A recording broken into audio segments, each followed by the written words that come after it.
Welcome to the Insurance Brokers Podcast, Helpful Hints. Here we break down the best, most informative bits of our full-length interviews. The London market definitely seems to me to have much more of a feel of scale matters, size matters. So you're right in the suggestion there that, brokers with a relationship or a size of book of business will still get the best terms. That I'm sure that exists and probably will exist.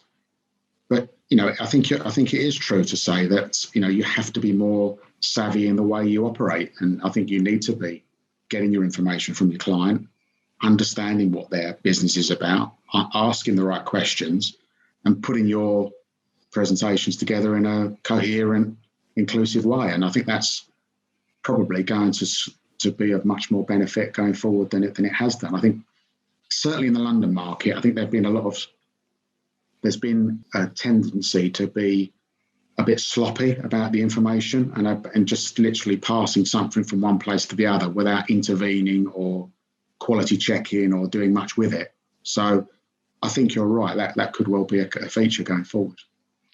And on the connectivity of the platforms that they're creating to brokers' systems, I mean, are they connecting it to the standard provincial ones like Actuaris and OGI and so on? And if so, do you, again, between that and Zoom, eventually, is there any reason why a provincial broker couldn't quite easily be a Lloyd's broker?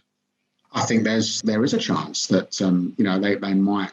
I think the Lloyd's model has their distribution. Certainly, the information we've had from Lloyd's over the last year or two is that they are trying to push the cover holder model as a means of distributing their products out into the marketplace.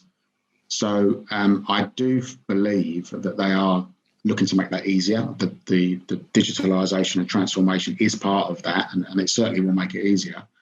But I think that I think the large barriers for a provincial broker is probably the learning piece of how to interact with all of the accounts and settlements and the paying of the premiums, the collecting of the claims and setting your bank accounts up in a certain way. They're all quite specialist things that are quite different.